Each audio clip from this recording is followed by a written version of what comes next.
Black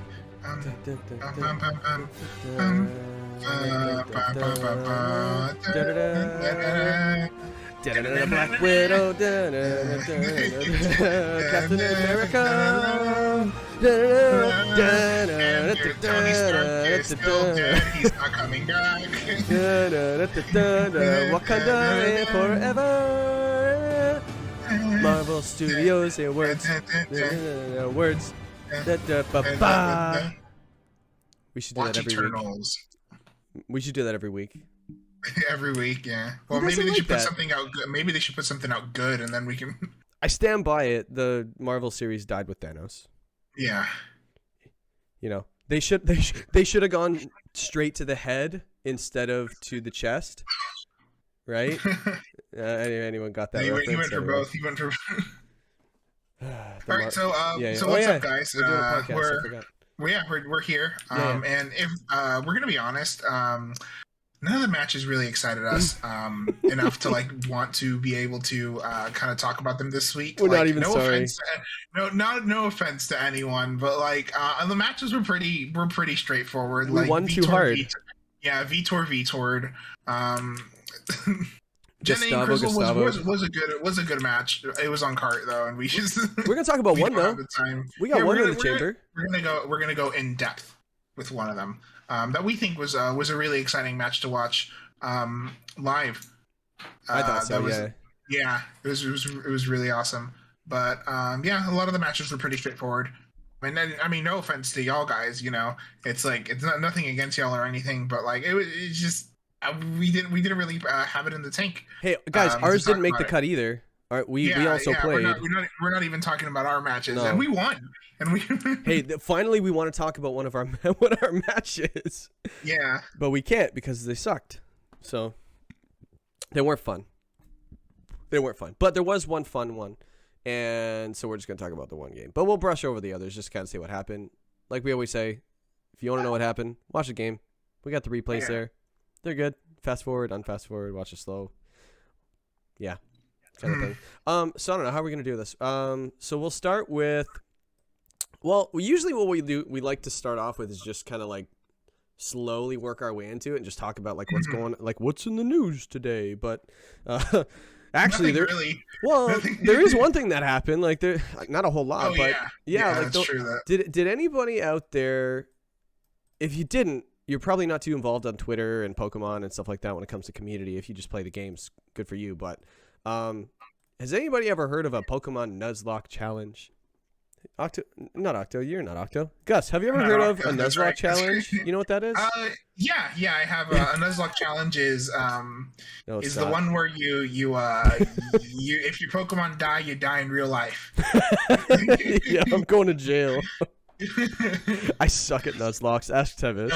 I suck at them. Yeah, I'm not really a huge Nuzlocker myself. I just thought it was funny. The one time I did do a Nuzlocke was with Riley, and it was a Soul Link, and it died on Route 1.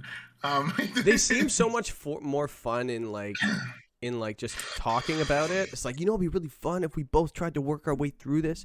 And I think we did a 3-way Soul Link one time, and just. Someone was just nice. Was his wife okay with that? No, someone was just playing really dumb and losing Pokemon, and they were attached to things I loved, and I was just like, this isn't even fun anymore. I'm so done. I was playing so carefully, and everybody else was killing my Pokemon. I'm like, no. Yeah, everybody else just sucked at the game. Yeah. Tevis. A Nuzlocke is pretty straightforward. I mean, if you think about it, a Nuzlocke is just a way of playing Pokemon. It's giving yourself an additional challenge because God knows that the games kind of do need that extra challenge. Yeah, the games are too easy. I think everybody thinks that. Nobody wants to play the game for a challenge, right? Yeah. There's no challenge, but. Yeah, so Nuzlocks, everybody knows, or at least has attempted one. Whether or not you finished one is another thing. They're not easy. It's more of a long game and patience and stuff. But so in the community, there's literally people, YouTubers and content creators that literally do this to get views. That's their living, is to make Nuzlocke content. Hashtag Pokemon challenges. If you haven't watched his channel, it's phenomenal. He's awesome. What's his name? What's the guy's name? A-Try. Yeah. No, Pokemon challenges. I forget the guy's name. Anyway, He's a good dude. Jaden Animations ripped into him a little bit once as well. That was pretty funny. But no, he literally makes his living on doing Nuzlocke challenges as the best Nuzlocker in the world. But Crazy. apparently there was a statement this week that I think it was a podcast that somebody was doing, and they made a statement saying that they talked to people at Pokemon or Game Freak, and Game Freak said basically, we hold Nuzlocks and creators that do Nuzlocks for content the same way they hold the way they view ROM hacks, which, as you might know, which is crazy if you think about it. Just if anybody hasn't played a ROM hack, it's literally you stole the game, which is big no, and you said the game wasn't good, so you decided to make it better in your own way. Obviously, companies won't like that. But we still do it because it's fun and make better code, and we won't be able to hack it anyway. Hashtag BDSP. I'm pretty sure they broke that game with like hacking it before it was released. Like they were all over that. The engine was just very hackable. But basically, so that was what the podcast said. So we just go by what people said. Most people would never lie about this just for the sake of lying. Usually there's some truth to every lie. Most of the time. I think that's fairly true for the most part. People usually don't just make up stuff. So everybody went crazy. I also just blindly trust what corporations tell me. Yeah, the vaccine's good. Yeah, it's Windows 11 does not does not interfere with it. It does not. You will be fine. Just continue to consume microwaves and whatever jet fuel can't melt steel beams or whatever they tell you. Well, Windows is the only OS, right? Yeah. There's no other better OS out there anyway. But yeah, so like they basically said like, so these people were just saying he said, she said, they said they didn't like it. And they would like I think they basically made a comment saying we will break ties with people that do create content doing Nuzlocks and ROM hacks and this and that. This is very scary, right? Because a lot of content, that's insane. A lot of content creators, they make their living off of it, right? So it's just like, oh my god, I don't want to get fined. I don't want to get completely severed from Pokemon. I love Pokemon, right? I know Nintendo has done that too in the past. Like for example, I don't have an example. What's the guy's name? Anyway, I'm right. He was worried too. I saw a video he made. He was a little worried too. But so basically, he was like, what? Yeah. Joe Merrick went and who actually I think he's like he works for Cerebi, or he invented or created Cerebi or whatever it is. Yeah. He basically said this is an official statement from, and I actually have the article here if you guys want to check it out. It's I got the URL up here. Pokemon Company has no issues with Nuzlocke runs. So they made an official statement, and here it is. We do not have any issues with fans/creators playing the games with Nuzlocke rules. And obviously that's completely contradictory to what we heard in the podcast as well. So someone is either not being fully truthful. I think it's more likely the company's doing damage control because something got out they really wish didn't. You want to talk about cutting ties? You want to talk about cutting ties with somebody? Those people that did the podcast, they didn't care at all because they're never. They're never going back. Because think of it, if you lied, obviously they're not going to be too happy about it, and it got traction. And two, if you told the truth and they looked bad, they are also not going to like you. So not cool. So basically, in the end, I don't think Pokemon probably prefers that you play the game the way they designed it to, rather than the game is not good enough. It's not a good look if you think about it. We make a game and everybody else is like, this game's too easy. This game isn't that fun. Let's make it more fun by playing it a certain way. If you think about it, it's probably not the best thing, but Pokemon has a license to print money, so they can just stop crying. I mean, the Pokemon Company is not going to suffer. No. And remember, children, it's always moral to pirate. And what's that laser over my head? What's that? Well, actually, here's the original video. Like, it's already here. Everybody's looking at it, and so like I could always just put it on just really quick. This is what the podcast was that everybody said. So Patters, another really good content creator, posted this. This isn't his. It's not his podcast. They were the people who did Power Hour, right? I don't know what it was. I just know I remember these two people. I've never seen them before in my life. So that's not Patters, right? No, I didn't think so. No. But let me just play it just so everyone can hear it. The volume might be a little messed up, so just turn it up on your end, and we'll just Do you have any stories to tell? Well, we have a great story to tell about this, where we thought that this would be a fun idea for a Nintendo Minute video. We did, yeah. So we pitched it to the Pokemon company And and we say, did hey, not get slapped. we would like to do a Nuzlocke run. What do you think? And they thought they were going to fire They us. said, here's what we think. Bam! Yeah, no, seriously. I was like, oh. They didn't actually hit them. Just saying. All right. It's only a minute. Yeah, that was the sound effect. Yeah, yeah. Shoot. So they said, we consider this to be on the same level as using like hack game, ROM hacks. Like, how is that the Like, same? excuse me? I don't know, how they get to these decisions. This is just a style of playing a game that everybody can buy. There's no hacking. Yeah, they're You're not just playing using the game. anything weird. That was truly, again, one of the more like, What? wait, what? Responses. Yeah. Yeah, so that's basically, there is a little bit more, but there's not really much else. That's basically what you needed to hear. So Nintendo retracted it, and not retracted, but basically countered it or responded to it, and that's what they said down here, the actual statement through Joe Merrick. But yeah, so if you want to check out the article, it's right here at the top. Just pause it, write it down, whatever. Yeah, we'll put it in the description. We might, it's up to you. It's a good idea. We should. In the description. Yeah. We would be good content creators if we did it. Actually, Gus, I'm going to send it to you right now. Yeah, do it. So I don't forget. Yeah, do it. Just do it. There you go. All right. If it's not in the, it's called due diligence. I did my due diligence by sending that, so now it's on him. So if it's not there, do diddly. Yeah. But yeah, that was a while. We spent a long time on that. But basically, that's what happened. I think it's just, there's not enough talk right now. It is possible that just to get people talking about Pokemon, maybe this was planted or intentionally. I have no idea. I just know there's a lot of marketing. I don't think they need like artificial like viral bait to get people talking about Pokemon. I think people are just talking about Pokemon in general. It's literally like the world's largest media franchise, you know? Yeah, that's a good point. I guess they don't need it. You know, I just know there's a lot of different marketing ideas. So I wouldn't be surprised if we found out that later that they did this or whatever. Like these people, they work for Pokemon. It's like, let's just get people talking about it. I bet Riddler Koo works for Game Freak and he's leaking the game on purpose or something. Riddler who? Riddler Koo. Oh, cool. Yeah, he's the guy that A Drive gets all his news from. It's actually A Drive himself. It's A Drive's newborn child. Wow.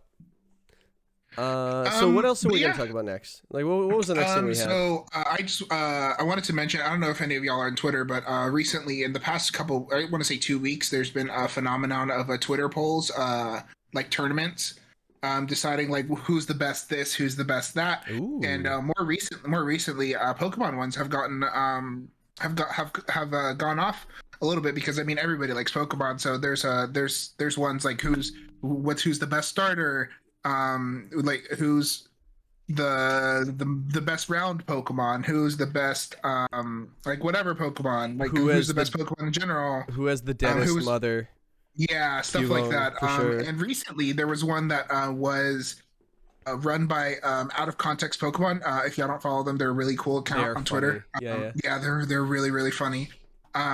They were running one that was for the Pokemon games, and it was a bracket designed to see who Twitter thought was the best Pokemon game, and it had to get deleted because people were so passionate that they were buying votes. They were buying votes by the thousands in order to sway the poll in their favor. Like if they saw, let's say it was Diamond and Pearl versus like Ruby and Sapphire, people were like, no, I love Diamond and Pearl. I'm gonna drop $100 right now, like to buy 50 votes. And somebody else will like I think somebody dropped like $5,000. Like legitimately, I know, which is so crazy because it's like who cares it's that so much? Crazy that someone took my money. Yeah. It's like now, if anybody can loan me another 5,000, I'm in debt. Can you pay Visa? Because but what we wanted to do here today for y'all is at least get the tier list started. So we kind of wanted to look at like what we think are the best Pokemon games, or like where the Pokemon games in general kind of lie. And again, this is all like both of our opinions. I'm sure we're going to vary on a lot of them. We're going to come to the exact same conclusion if one of us knows what's good for them. Right. So starting off, Pokemon Red and Blue in the F tier. You know what? Because I am so biased towards these games, I'm going to put them in the not applicable. Oh wow! Just No, because that's a cop out. That's a cop out. Just because I will vote them very high, and that's not fair. So, I think they're okay. Well, I don't think they're the best Pokemon games. I acknowledge that they're the first, and I acknowledge how important they are to the franchise. so why don't we put them right in the middle then? I think they're fine in the B tier. Except Pokemon Yellow is S plus tier because of Pikachu. Well, yeah. I was gonna. Okay, why don't we do this? Here's an idea. Why don't we just? What's the most average game nobody dislikes Pikachu. but nobody loves, and we'll put it right in the middle, and we'll use it as a measuring stick. Oh, that's a good one. Yeah, let's do that. I think Soul Silver and Heart Gold. No, they're really good. I like them a lot. I was gonna say those go in the S plus tier. Yeah, okay. Those are, okay. Well, Sun and Moon, obviously. Well, I feel like X and Y, right? Those are those are okay games, right? That's a good point. They're good. They're not bad. They're not spectacular. Yeah, I think that's a good measuring stick. Let's run with that. Yeah, and then Let's Go Pikachu also goes in the S tier. Oh yeah, anything Pikachu is S tier. Yeah, for sure. and then Fire Red and Red go in the S plus tier too, just because of Charizard. We'll actually rate those though. Let's do it properly. Let's take those off the S tier then, because those do not belong. No, but that'll be just the Pikachu tier. Yeah. Pikachu tier. Yeah, there we go. Pikachu tier. Duh. Yeah, there we go. All right, here we go. Okay, so let's run through this. We can't diss the franchise mascot, otherwise Game Freak will send assassins to our house. If we really care, by the way, we can give you a timestamp to skip all this crap and go straight to the game. Yeah, for sure. Like if we really want, this is just gonna be y'all fun. can click the timestamp up here in the upper right corner. Now you just committed. It's not gonna be there, and you're gonna look like a fool. I also don't care about that. All right, red blue. Wait. In comparison to XY. Wait, I think bump X and Y down a tier, no? To like C, that's the true middle, right? Well, because NA isn't really a tier. Oh, that's it's true. Just not applicable. Like which B we should and put. A half, if there's... Well, green is not applicable. We're not gonna do. Yeah, I think that's the only one that's not applicable. Yeah. All right. So, I would put red and blue along with these personally. I'd put them in the Just because, like, I understand, I love them, I really do, and I play the crap out of them. Like, I can literally navigate Rock Tunnel blind without flash, just because I've just played it so much as a kid. You know, holding the Game Boy that's not backlit up to the window so I can use the lights on the side of the road to see it when my parents are driving. Yeah, that was a because if you turn the lights on in the car, it's illegal. Oh yeah. Actually, I think that's a myth. It's actually of course they have lights in the car for a reason. You can turn them on. Exactly. Okay, so I would put gold, silver, crystal. Would you put them together, or is crystal better? No, crystal's better. I would put crystal in the A tier even. Ooh, I'll put anything higher than it should be. And I think those two are B tier. Ooh, they're better? I think so. The deck sucked. The grind in that game was real. After you finish like the fifth. Well, fifth badge, I'm also kind of thinking about Heart Gold and Soul Silver at the same time. Oh, they're going up there. They're going up there. Going up there. Let's just do it right now. Like we already know where it's going. Yeah. Wait. Yeah. Right there. Left. There. There we go. Flip them. Otherwise, I'm never gonna. Order, Oh, they have to be facing each other. Yeah. Okay. Cool. Yeah. Exactly. Oh. There we go. And there we go. All right, we're cool. And then, sure, they're kind of facing each other now. Pikachu's. All right. Oh, that's cute. So we may as well just put Ruby, Sapphire, Emerald in S tier, just because everyone's just gonna yell at us. I think this is another case of the Emerald goes in the S tier, Ruby, Sapphire in the A tier. Yeah, too much water. I didn't like the games as much as everybody else did, but I also stopped playing. Emerald. I stopped playing after Gold and Silver, and for a long time, and then I got back into it. I think when like Diamond and Pearl and stuff like that, I think I started playing Diamond. So I kind of missed that gen. So I get it, but yeah, Emerald was fun. I think it was fun. All right, so Fire Red, Leaf Green. I would put these probably in the same. Like maybe the A tier. I think, because they did a really good job. The remakes were nice. It's Kanto. It's yeah, I really liked those remakes. It was actually the only Nuzlocke I've ever completed. Actually, was they were really Fire Red. fun. I mean, like I know the Kanto region like the back of my hand when I'm playing through it. You know The what? The Cancer region? The Cancer? Kanto. Oh, Kanto! Charizard just comes and picks me up and holds me in his arms. His big, strong. Said Cancer region. Cancer, not Kanto. Kanto. No, yeah. That's not a game. Cancer.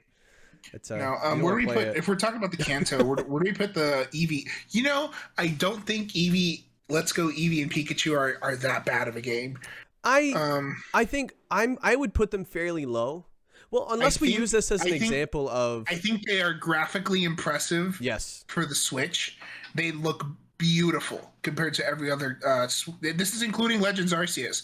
It's a much more polished game. I agree. It's literally the catching mechanics the only thing that's weird in that game. Would you put it in the C tier?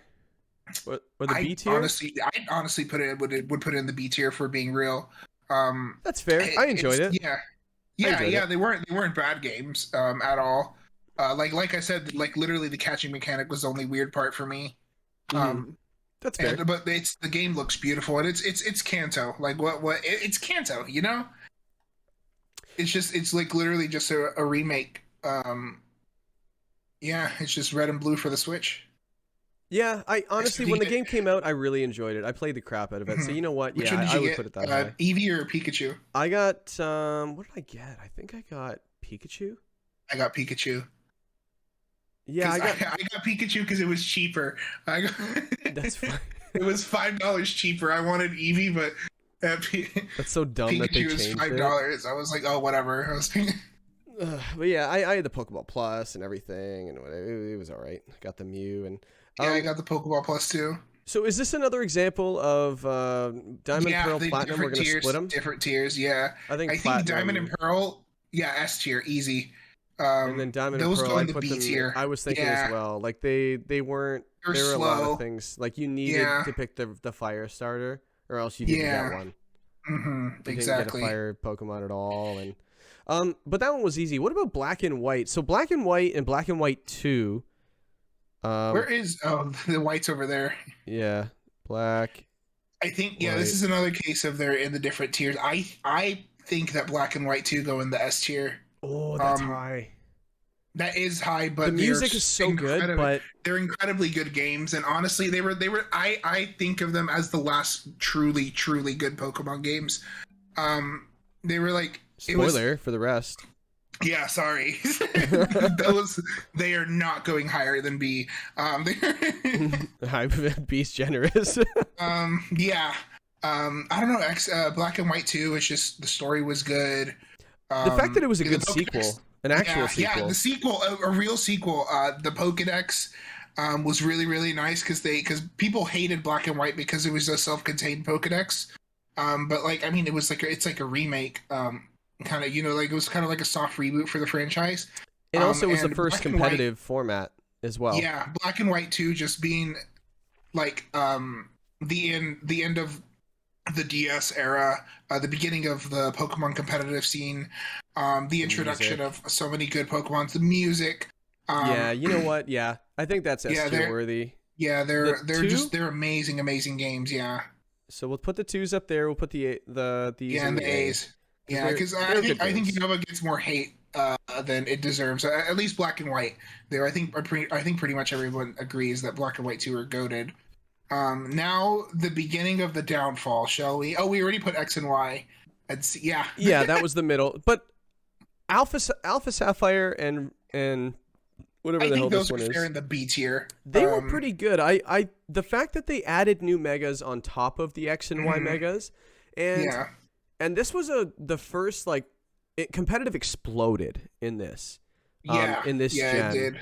With starting with X and Y, but as soon as Ruby and Sapphire came out, what is it with every game giving us something broken after that? Just the Alpha Kyogre, whatever. What was it? The Mega Rayquaza.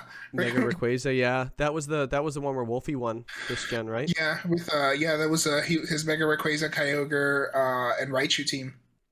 Yeah, I think everybody's kind of at least seen a little bit of that. I think those were the better of Gen 6. So we got C tier for X and Y. Would you put those in B tier or A tier again? I don't want to say they're on the same level as I feel like B tier's fine for those. That's fair. I liked them. I'd play them again. I didn't enjoy. Make them face each other. Make them face each other. Oh yeah. I forgot. We've been doing it the whole time. I just forgot. And here's Suikun's over here just going, I'm by myself. Man, I actually didn't even know that. Hold on, are they facing each other, these guys? Yeah, they are. Yeah, there we go. Okay. It's just so far zoomed out that I can't really tell. All right, Pokemon Sun and Moon. All right, here we go. Yeah, here we go. Here's a better question. Here's a better question. Are there any D tier games? BDSP? I think so. Yeah. Well, I also want to say Sun and Moon were kind of D tier. Okay, here's why. The story was just so long, unskippable cutscenes. Okay, here's why Ultra Sun and Ultra Moon to me are much worse, and here's why. Oh, really? Okay. I spent $79.99 Canadian. That's how much the games cost up here in Canada. 70, because you guys have 59. The conversion's like a few cents. Yeah, off. You guys have to pay the communist tax. Yeah, of course. When I bought Moon, and then I got Ultra Sun, when the next game came out. When I was playing the game, and the game was not any different story wise. And there was really nothing new except for Ultra Beasts. And the surfing. That really pissed me off. I was just like, why did I even buy this? Why did I buy this? Like, what's the point? You know, so if anything, I was more upset. I kind of want to put these in the F tier, man, just because they made me so mad. We can compromise and just put all of Gen 7 in the F tier. Fair. They had good mons. It's just, I don't know, that generation just kind of felt lackluster. Like no you said, gyms. It was the only game. Barely any changes. But the changes, I think the quality of life changes that were made to the game were nice. But like Ultra Sun and Ultra Moon, which is literally what just should have, it should have just been that. Like that's what Sun and Moon should have been. It should have just been that. Yep. But they decided to just sell the same game twice. You know, I just think that was just really crappy. And we fell for it. Yeah. But I do believe there's a lot of good Pokemon that I love come from that game, because like I mean this is never about the Pokemon. This is about the game itself. Yeah, exactly. I think it's a combination of a bunch of things. Like and then we got the next games. Whoa. In the D tier it goes. Honestly, these games, Kate, these games brought all of us together.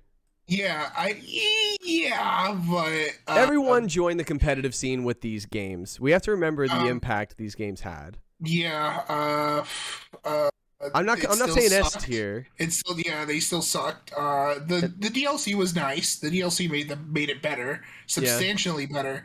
But I don't know. Galar just kind of felt like it when it wasn't in the wild area. It kind of felt like a hallway.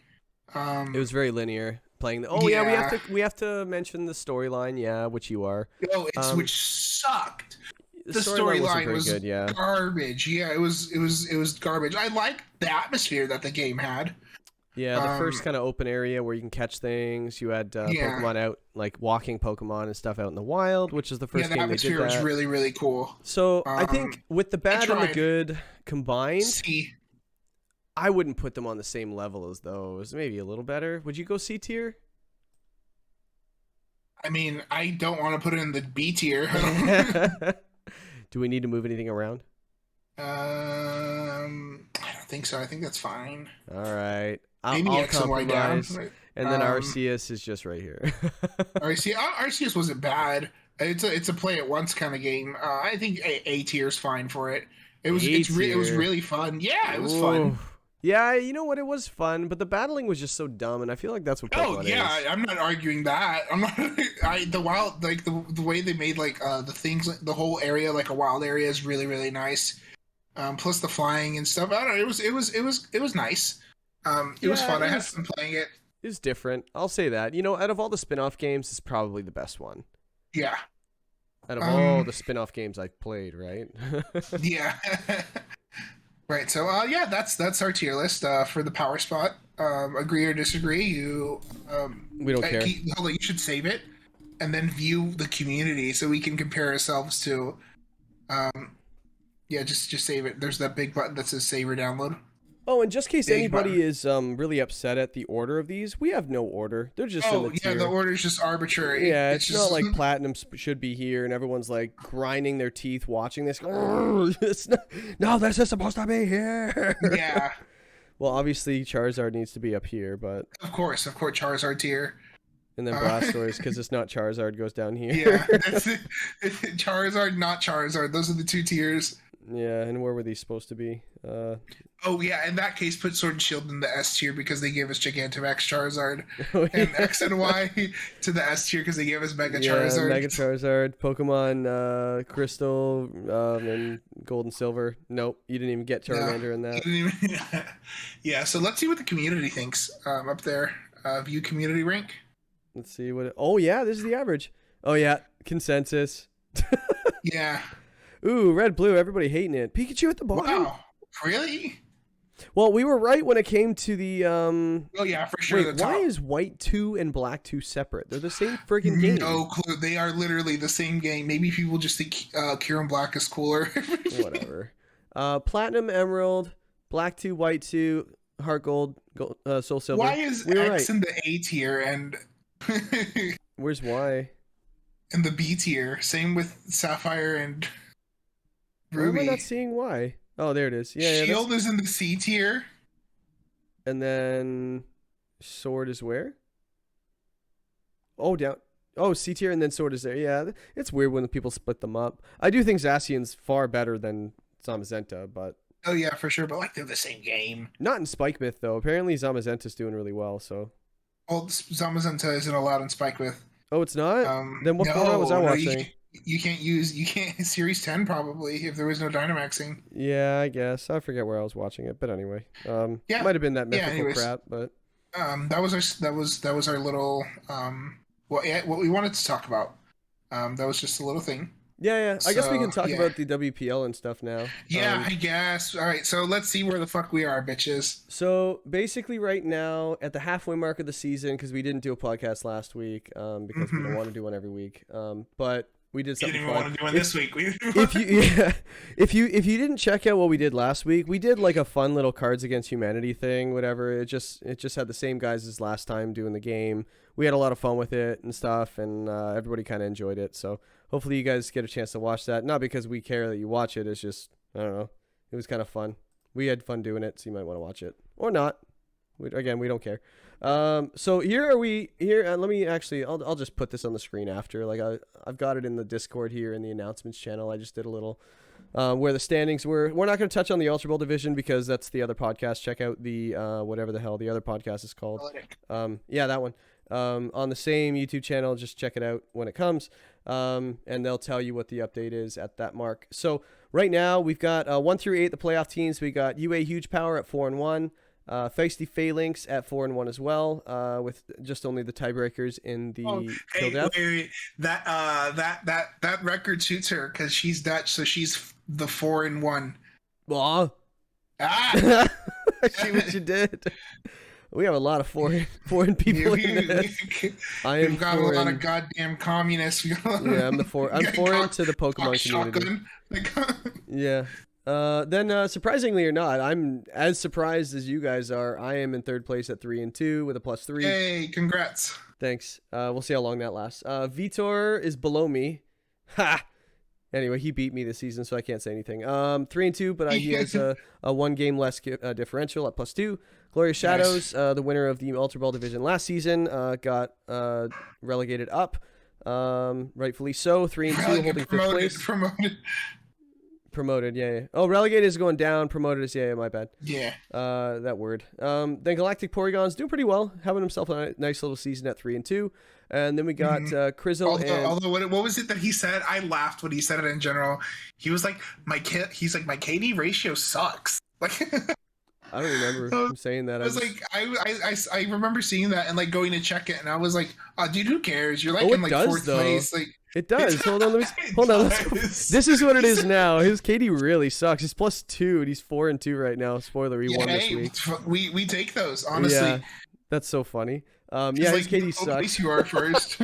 He's right. His KD does suck. But anyway, hey, you got a playoff spot. The people below you are probably jealous of your spot. Yeah, literally, there's like 5 teams at 1 and 4. Yeah, and then we got Crizzle, which is 3-2 with a even game differential, and Texas Land Sharks at 2-3, one match win less, but the same KD at a impressive 8th place. With being a negative record, being 8th place is still impressive because having a game different, whatever, you guys get it. He's doing well. We're not mentioning about the losers below that. We don't care about them, right?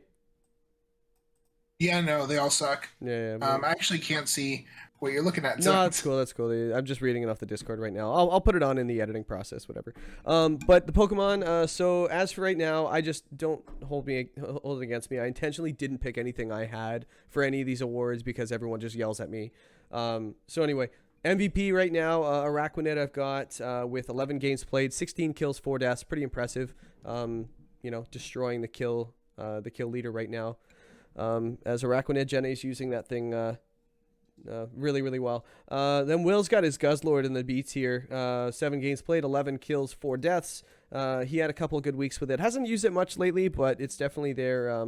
The less you use it, if anything, the more surprising and the more sneaky it can be. So he's using that very well. Vitor's Tentacruel, probably the biggest surprise when it comes to how well it's doing. I think in the past, a lot of people have been using it with like Icy Wind stuff, and just I think Justin did it like with Weakness Policy because you can't lower its stats with Clear Body. So Vitor hasn't been doing that and still has been doing very well with it. So the top D tier, Jenna really wanted to have Skunk Tank, her second Pokemon on this list actually, with only one weakness as a ground weakness. Skunk Tank doesn't have the most impressive stats, but Skunk Tank has it where it counts. Stab Foul Play, Snarl. I think she maxed it 1 week, did pretty well. But she's been basically using it in support with 12 support moves. So watch out for that. That was Rabombi. I just crossed over. 5 kills, 1 death with Skunk Tank. So good job for her to actually first time it's ever been used in the WPL. I think Skunk Tank has never been used by anyone. So good on her. Wow. Yeah, hopefully it gets some notice. It's the new Umbreon, right? Yeah, everything Literally. is. Yeah, well, it's going to be the kill leader like Umbreon was, right?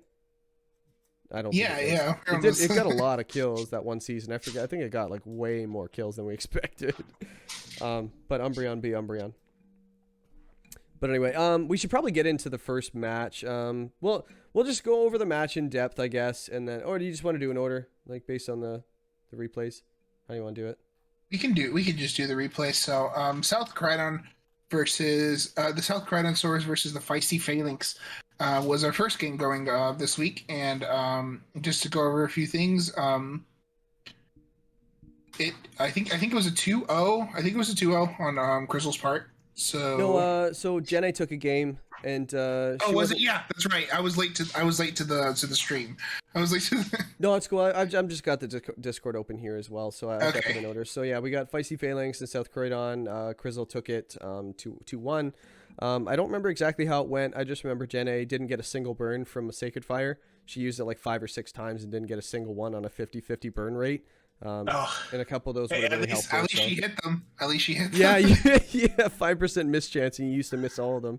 Oh my god! And when it hit, it just never burned. Yeah, so Jenna kind of experienced that this week and got a loss out of it. That might not have been the reason why she lost, but it definitely didn't help. So hopefully she bounces back this week. And Crystal's having himself a good season too. Bounce back. Yeah, I think he was 4-2 after this week as well in week 6. So good for him. Yes, he's 4-2. Next one. He's 4-2. He's also 4, and I got you. Let me see. Then we got that joke only works this week. Well, then we got his neighbor, who's also 4 in Inglorious Surfers, against the Child Galactic Porygons. Galactic Porygons took the match 2-0. Aaron not having the season that we all know him to be having. But I think he's probably more upset than all of us. He's I to Aaron I would say don't feel bad. We know you're a good player. Dude, we're all terrified of you. Yeah. If anything, we are glad you are having this season because it means it means we actually have a chance. I was gonna say, what are you talking about? I'm glad he didn't do well in my match. No, but yeah, I mean Aaron is definitely a player who's way better than what their record here at the WPL shows, and I think That goes to show that your record's not indicative of your skill. No, absolutely not. At all. Like, Absolutely not. Yeah, it's I bet you one if of we had a those. tournament, yeah, Aaron would be one of the top players. I mean, he back-to-back championships in the British Pokemon League, and I think he made the finals last time too, and probably, and he's in the playoffs this time. Yeah, he's golden. He's good. So he has nothing to worry about. I would say, man, that in this match, I was kind of surprised that Sylveon just doing so much damage. In game one, just doing that hyper voice, just kind of going off and taking care of the Barraskewda and the Cottony. Yeah, I'm surprised you remember any of that. You're making me look bad. Well, just because Sylveon's awesome. Sylveon's been really good for him this season. Sylveon's been good, and in this match, Turtonator was good for him. Being the max candidate and kind of being able to finish things off, change the weather, stuff like that. So yeah, I mean, in this game, it was Ben and his Turtonator. It was a boy and his Turtonator. Yeah, he really loves that Turtonator. He was really happy when he got it in the draft, and he's been using it a lot. So, Skunk Tank, it's a cool looking Pokemon too. I love the way Turtonator looks. It's got a beak, doesn't it? Yeah, it's like a something alligator snapping turtle. I want to say. It's like a dragon, bird, turtle. Yeah. Lizard, Hawaiian fire. Yeah, bitch. I think it's a really cool design though. I think Turtonator looks cool. Was it Gen 7 or Gen 8? Gen 7. Gen 7, yeah, I forgot. Yeah, that's Hawaii. So moving on to the next match, we have Los Angeles Lions versus Vitor. And so LA was able to take game one. Yeah, he took a game from him, and I think Vitor misplayed game one, and I think it just burned him. But I think Vitor was just like, all right, he just cracks his fingers. He's like, all right, here we go. Let's wake up. Yeah, LA kind of having a pretty dominant victory on game one, just like with the 2-0. With the 2-0, Reggie is kind of proving to actually kind of be a menace. And then Vitor was like, okay, let me fix that. And was able to position that Magnezone to did it have iron defense or something? I think it did, right? I don't remember. I really don't. I just remember that after game one, Vitor just kind of went, oh yeah, I'm not losing another game. And when Vitor says you're not winning again, yeah, it iron defense, which is Magnezone actually has a pretty high defense. So I mean, just kind of getting the iron defense off kind of guarantees that you're going to live, especially against something with huge power. Not to mention that typing electric steel being pretty decent into LA's team, the team that he brought. Vitor maxed the Articuno, got the speed boost, and that's all she wrote because Magnezone and Articuno were just able to turn things around, and Vitor wins in a 2-0. Well, they cover each other so nicely as well. Yeah, right? They really do. Yeah, so that was a good thing. But Vitor just kind of went off in game 3, and it was he just never looked back after game 2. So I mean, a sludge wave on turn 1, just kind of being able to get Azumarill and Mienshao both in the low HP, and just it was just. Yeah, it was really just sludge waved his the Tentacruel just really just sludge waved his way to victory. Being able to do an insane amount of damage to all the Pokemon, and I think pretty much Vitor didn't even Dynamax game 3. Mm-hmm. Yeah, Vitor didn't even Dynamax. Yeah, if he doesn't need it, he doesn't need it. He just sludge waved. Yeah, so I think that's enough of that match. I said, none of these are any good. Honestly, Vitor's not even that good. We spent way too much time on talking about this terrible match. Yeah, with the horrible players. Horrible players, horrible plays. But the Pokemon are cool. Yeah. They didn't do anything wrong. The Pokemon are the best part. That we love them. They are our best friends. Mm-hmm. Especially mine. Speaking of mine, that was actually a real segue. This is me when I see an actual segue. Nice. Not the ones you ride, but the transitions. The transition. Yeah, you can see those. So my match, again, not very exciting. It was just I just happened to have a lead that my opponent. It was me versus Glorious Shadows, so Toronto 6 versus Glorious Shadows. I uber prepped for this match, so I definitely respect the player for sure. When it came to I was very scared because I've watched him play his games, and he's very, very tactical and very like he does a lot of like very not obvious text, but like he doesn't like you don't go wow that was crazy when you're watching his matches, but he's just very consistently good, and that bothers me. So so I was very nervous. Yeah, he's been having a really good season too. He has. I guess season 2 because this is the second season as well. Season as well, yeah. Yeah, but yeah, this is he's been having a really good season, pretty much showing why he was the Ultra Ball champion in the Master Ball division, and he's doing I believe he's doing the best out of all the Ultra Ballers that were upgraded. No, promoted. They were promoted to the Master Ball division, so definitely a formidable opponent. Well, one of them bailed, so that cuts off 1/3 of them. Well, he got replaced by one as well. Yeah. Oh yeah, Great Marsh's Ultra Ball. Yeah, Great Marsh's Ultra Ball. You're Ultra Ball. He's an Ultra Baller. His balls are so ultra. Nice. Yeah. So this match was I just had one of those cases where like he didn't plan super hard for an offensive Noivern lead. So like after the match we were talking, like I took the games 3-0, 3-0, but it was just one of those he didn't really prep a ton for offensive Noivern. Like after he was telling me, he's like, I had no idea it was that much of a threat. I'm like, believe it. No, but it was by design because it's fast and it needed Life Orb, needed Helping Hand, so it definitely wasn't doing much of that without those two things. So no, it's just one of those leads. Every once in a while you run into a lead like that where where it just does really well and your opponent is either surprised by it or isn't ready. So it doesn't mean that I'm better. It just means that my team got the best of his team that week, and hopefully I don't run into him in the playoffs because he's gonna be taking out his frustrations on me. Yeah, it's gonna be a lot different usually the second time around. Yeah, so the element of surprise is how I go with, and then after that's why I'm usually a first round knockout. So yeah. The element of surprise is gone. Your first round in my eyes. I'm all about the first round. Second round, losers. Second round's for losers. Matter. As long as you make it to the first round, that's what really matters. Yeah, it's what's the best number? 1, right? I'm number 1 for first round, right? That's me. Something jingles. Yeah, we're not going to talk about my match. It was kind of boring, but it was on cart. So if you guys I love cart, by the way. I love playing on cart. I don't. I like it just because like I don't touch my Switch very often, so it's kind of nice to pick it up and play it and actually play the real game. A showdown is nice and all, but like I feel like, it's kind of nice to pick up the real thing for once in a while. You know what I'm saying?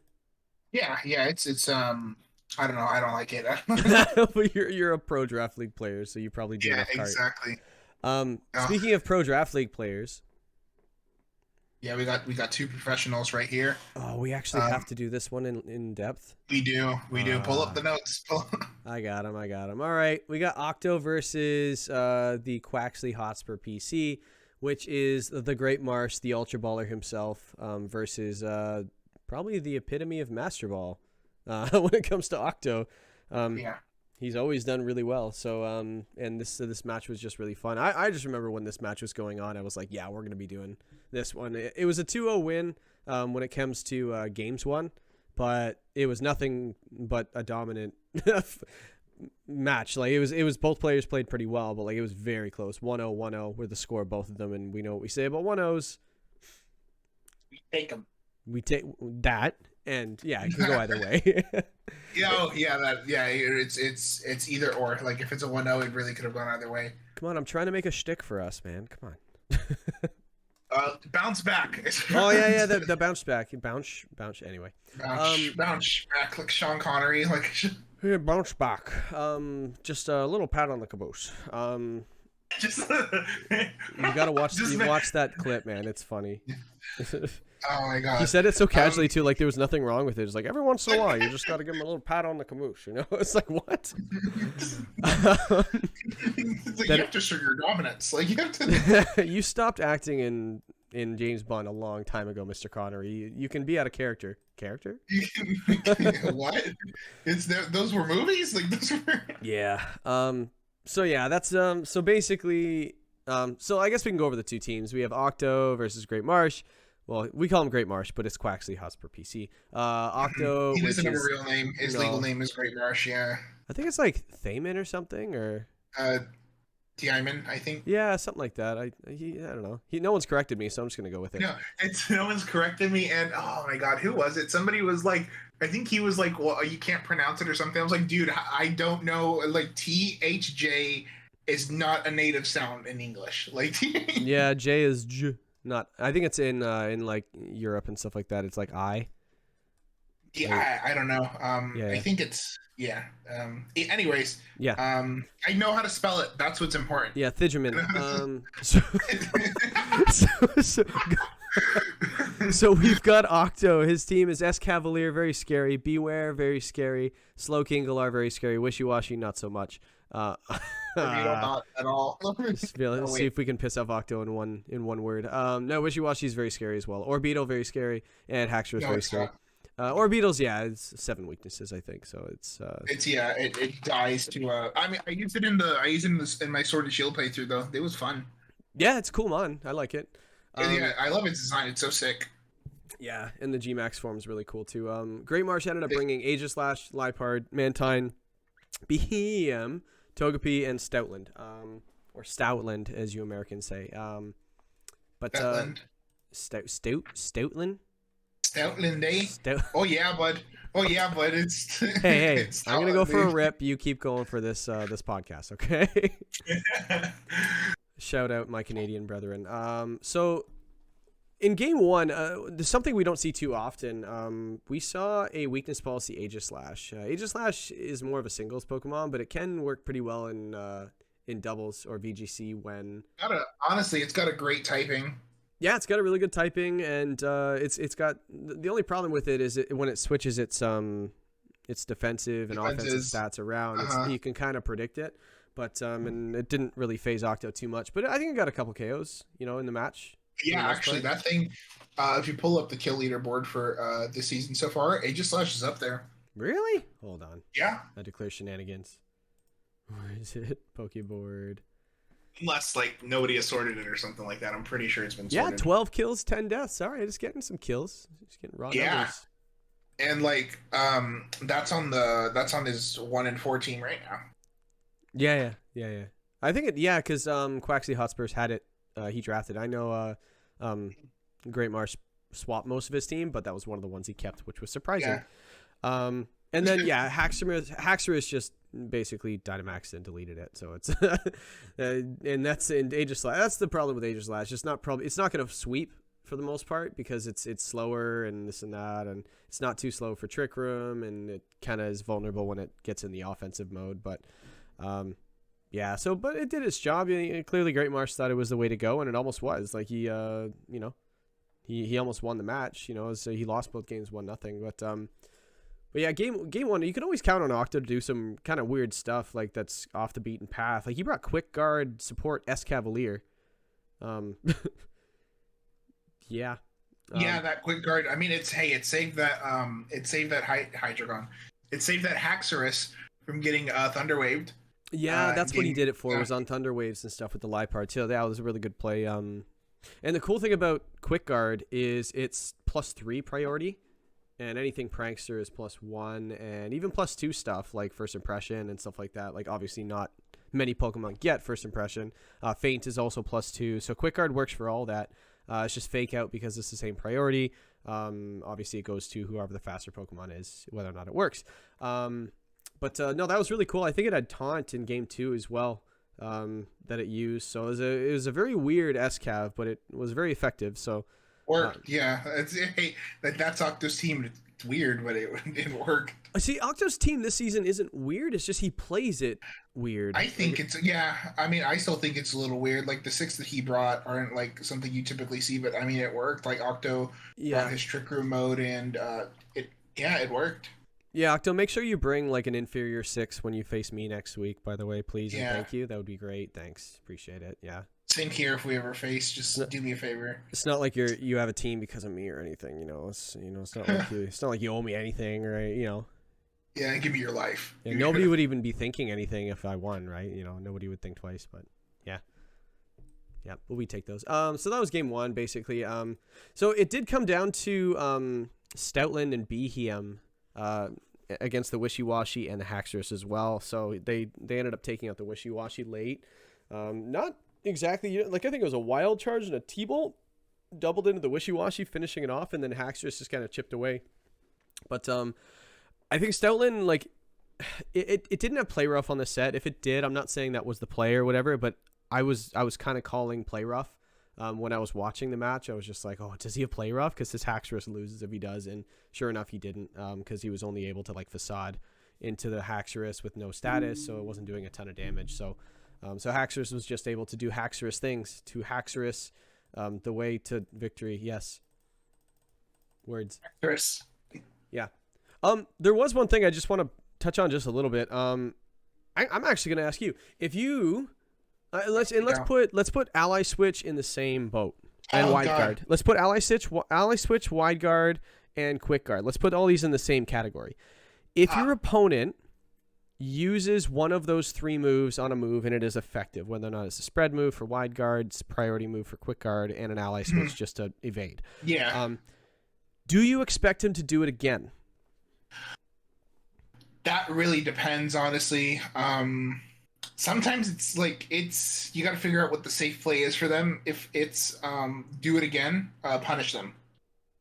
Yeah, I think that's right. It's just like risk and reward. Like, hey, if I do it again, because essentially with a quick guard and a wide guard, it's just a 1v1, right? So if a wide guard goes off and you attack with a spread move, okay, great. Now it's just the two that are left over that are basically attacking each other. Is it dangerous or not? Same thing with the quick guard.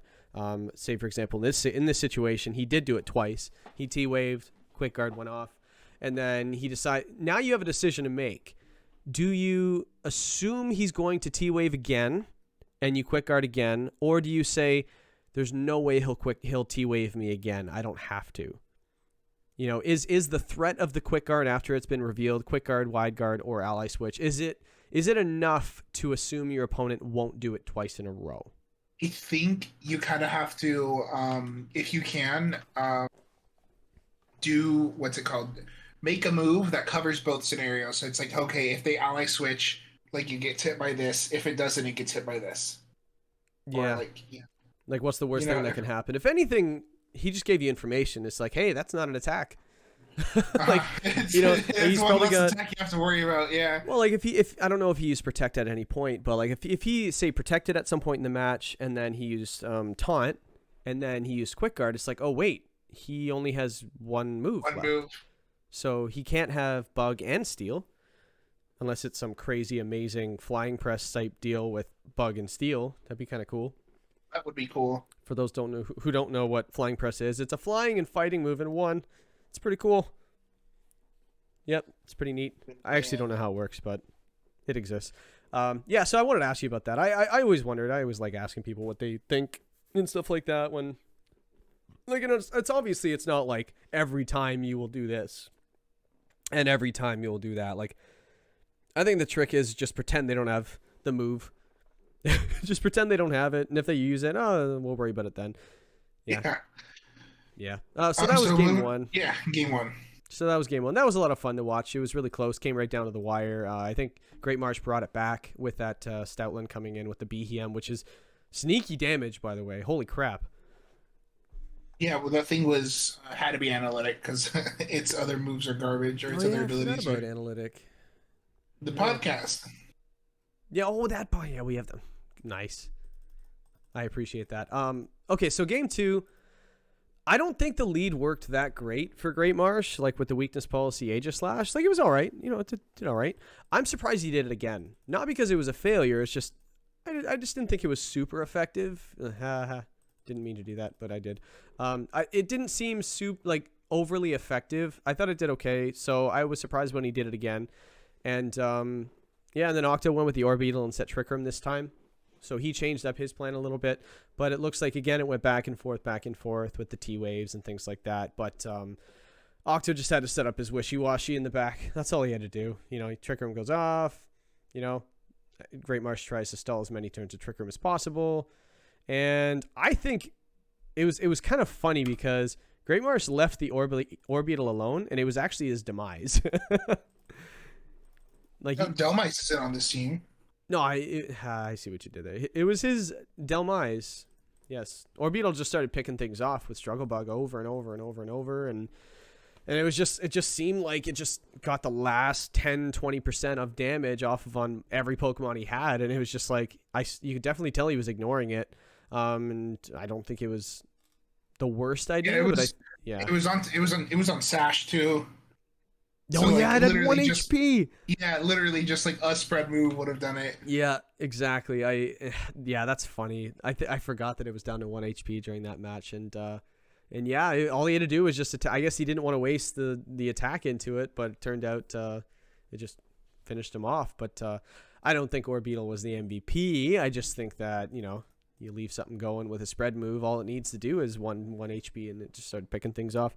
And then very, very end, Haxorus just pops in, and it's just like, well, first impression. Yeah. Yeah, it's just like, we've all been in those situations in games and stuff like that when we're like, okay, what's his last Pokemon? All right, I think I'm going to, oh, crap. And he just sends in the one thing you didn't want to see. It's like, well, yeah, that was fun while it lasted.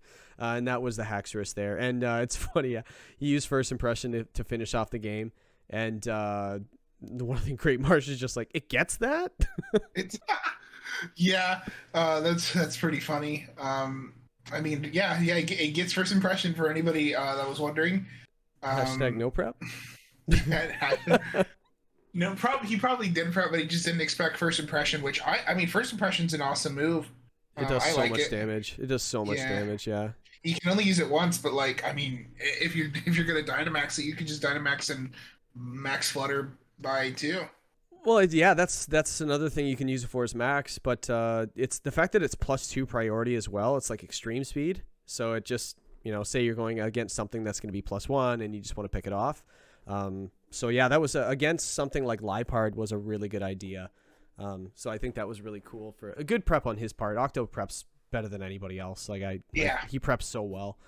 So you're never going to pull anything over his eyes, but so speaking of people who don't prep so well. Yeah, speaking of no preppers, oh yeah, that's our next game. Yeah, we've got the 2 no preppers. We had Sapphire Salamence, Kevs himself. Funny, because Will usually preps, but I think his team got deleted like the day of.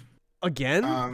Again, that's what I was saying. I was like, dude, guys. I was like, dude, start sending yourself your teams, man. Guys, I'm going to show you guys a little trick right now. If you're on your computer, go to your direct messages right now. Go to start a conversation. Type in ME, the word me. Click on the one that says me. You can send yourself a direct message. Send yourself replays of stuff you want to rewatch. Yeah. Send yourself teams. Send yourself renditions of teams and things like that. Or send yourself the fucking replays in general because people need to. Don't worry. We'll get into that at the end. Oh boy. Who needs announcements once we have a podcast? Yeah, but I watch the people who it's gonna apply to aren't going to watch this. No, they're not gonna listen or watch. No. Whatever. But in the end, send yourself messages, man. There's nothing worse than like opening up your laptop and your Showdown just being like, actually, I don't want to save your team. And just deleting it. Here's a scenario. I was battling Great Marsh last season, and my power went out right after the match was over, or right after one of the games was over. I was like, uh-oh. So I had to go to my phone, and I was able to grab my team and stuff like that, and then log on and stuff. So, but if I didn't have that, or sometimes I really need to go to the bathroom in the middle of a game. Nice. So I just please don't tell me if you beat me. If you beat me in week 10, I beat you on the toilet. Oh my god. Oh, because I'm the shit. I thought you were garbage. That's why I wanted to. Yeah. Oh my god, like the like who was it from South Park that poops on the toilet backwards because it has the table right there. It's like I don't know, but it sounds it's about like right. That with the switch on portable mode just on the tank. Just oh my goodness, that's pretty funny. I love South Park. Oh my god. So politically incorrect, but South Park be South Park. But without diving too far into this game, neither player prepped. They basically it went to a game 3. It went to a game 3 at least. It was a lot of fun dialogue. If anything, don't go watch the replay. Just go into the replay and just read the conversation from all 3 games. That's the entertaining part. The match was not entertaining at all. So I don't remember how it went. Well, it was entertaining. I think there were things that lived that shouldn't have lived, and there were things that didn't live that were like, yeah, what did you expect? If it was so good, how come I don't remember it? How come I don't remember it? You can't answer that. I don't know. That's not criteria. That's not a good criteria. I don't remember mine. It wasn't good either. Kev's, I mean, for both of these, I think for Will Dynamax, this GMAX Senta Scorch budget, finally. GMAX Charizard. He finally brought it, and he finally used it. As the Dynamax candidate all 3 games. He won game 1, Kev's won game 2, and Will won game 3. Will taking it in a 2-1 fashion. Kev's showing off that Durant a little bit more, because that thing is so fast. 109 speed is faster than people give it credit for. He led it all 3 games. Now I remember it. Yeah. Maybe it was all right. Yeah, I mean, but that GMAX Senta Scorch finally got used. Yeah, he sniped me in the draft, so I was kind of hoping for him not to use it. I'm like yelling at my screen. Use it! That's like me with the Mag Mortar. I have not brought it to a single game. Yeah, I think because that was my backup for Senta Scorch was the Mag Mortar. So thank you very much. Yeah, don't worry. It's I'll bring it week 10. Let's trade. I'll bring it week 10.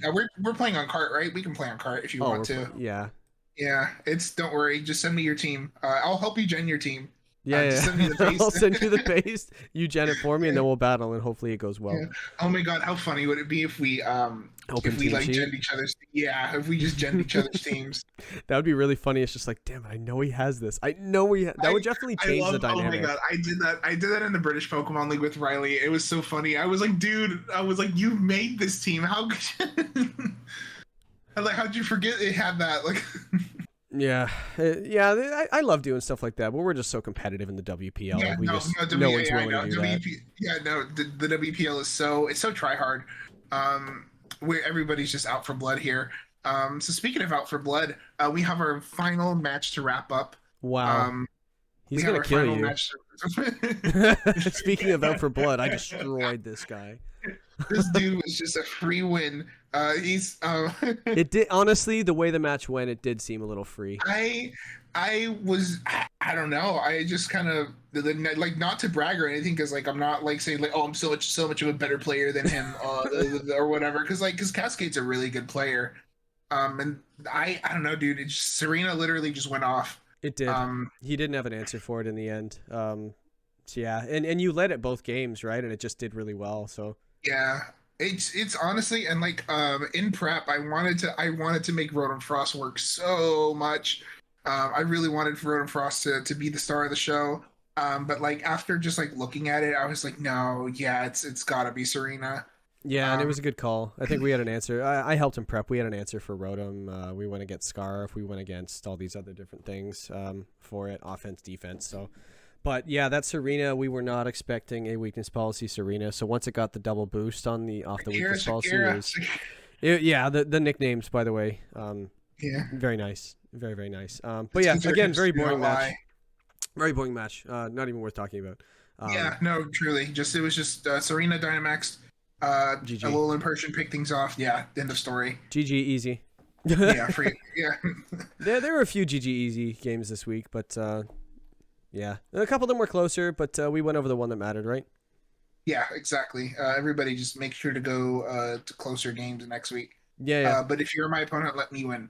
I'll let you win week 10 if I'm in, which I won't be. So I'm gonna come at you pretty hard.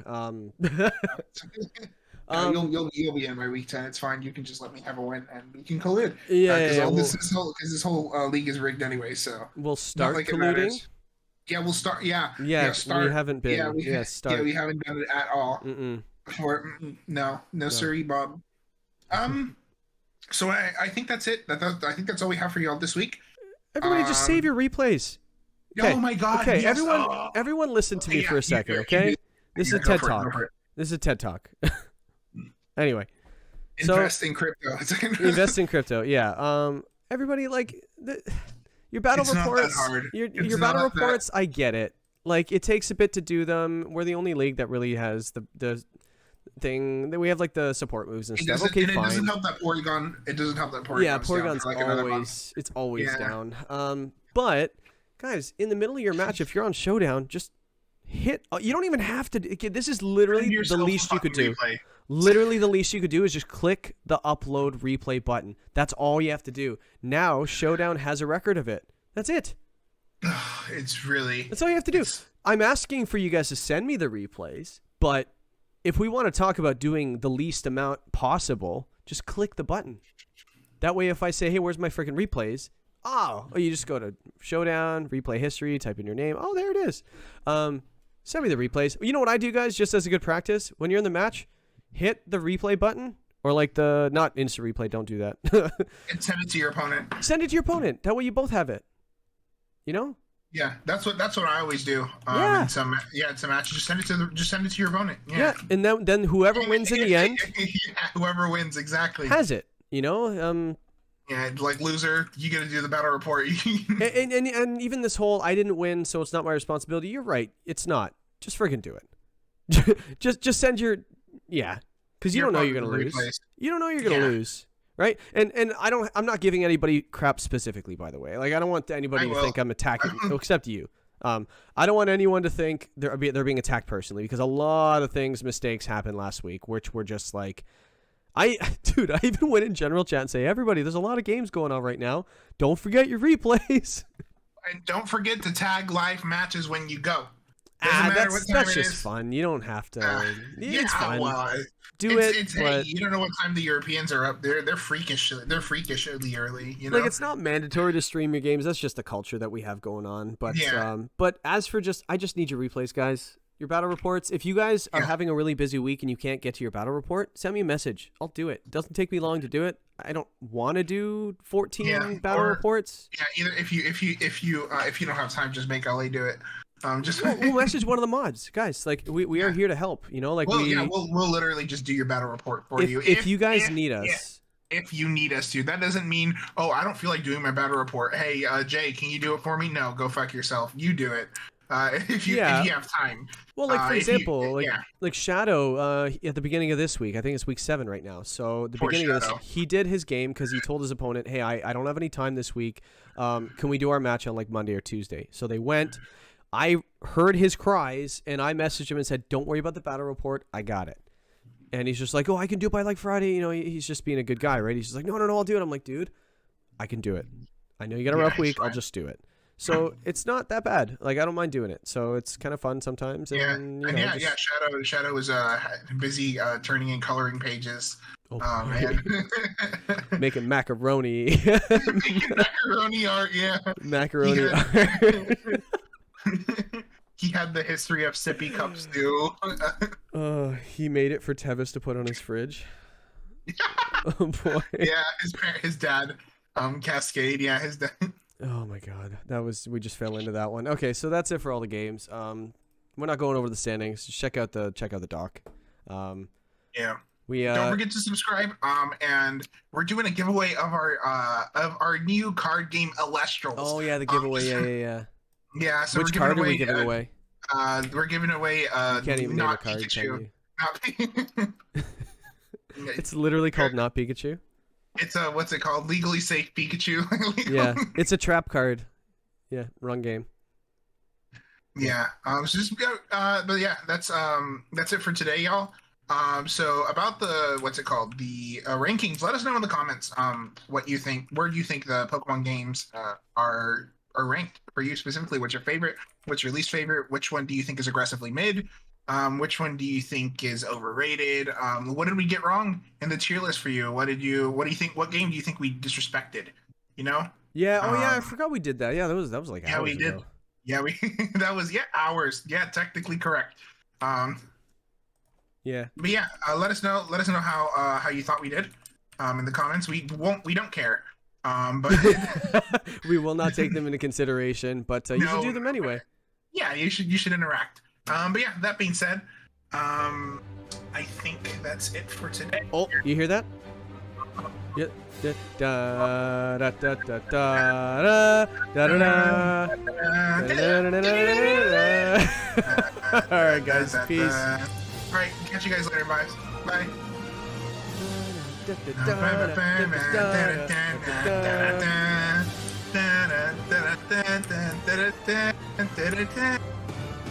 She-Hulk is, She-Hulk is, She-Hulk is, She-Hulk is, She-Hulk is.